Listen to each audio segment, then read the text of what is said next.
So it was late one night and Jamie was watching some kind of sports thing on TV, and I got a phone call. And as soon as I saw on the caller ID who it was, I was like, oh man, I don't want to pick this up, because I knew exactly what was on the other end. I have been through this so many times over the past lifetime of this friendship. And it always starts off the same way. It's like, hey, how you doing? So good to talk to you again. And it's really cheerful and upbeat. And then starts the criticism.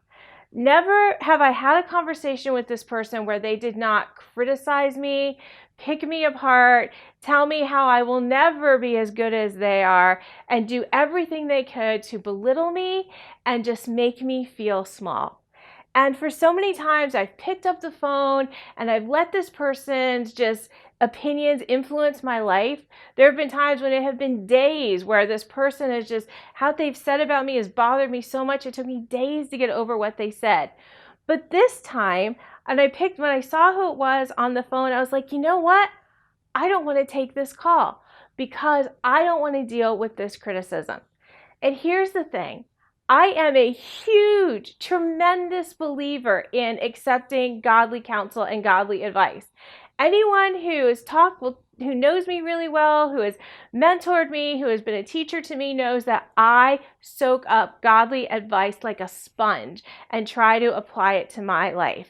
However, there's a tremendous difference between godly advice that is meant to build you up, to make you better, to make you stronger, to make you think you can do whatever God has called you to do, and criticism that is just meant to make you feel bad about yourself, make you feel less than the other person, just make you feel like it's hopeless, like you'll never be enough. It's a whole other avenue. And what I have been learning in my life is that you need to kind of sort out the two. You need to take all the good, godly advice that you can get.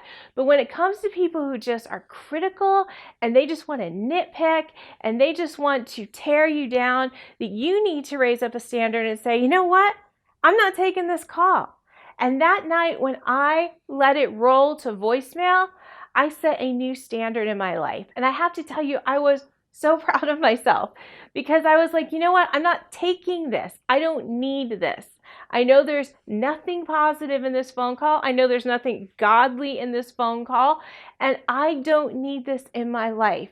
And sometimes I think the older we get, the more we realize as women, this is something we need to do. We need to have discernment between people who really want to help us.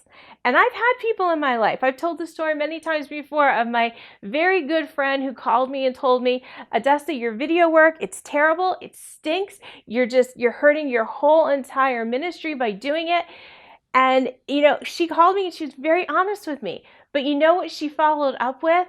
Here are 5 things you can do to make it better, and I know if you apply these things, they will get better.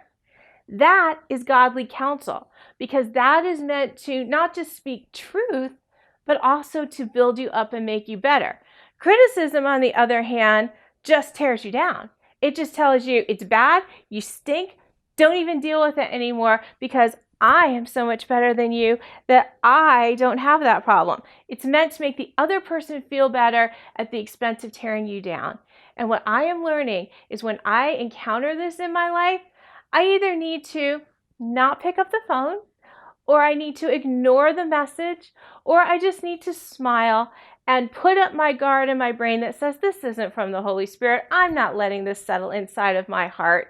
Because the truth is that while godly advice will save your life, criticism can break your heart and break your spirit. And I am learning, and I encourage you, that when unnecessary criticism comes your way, just don't even pick up the phone. Send it to voicemail and delete the message.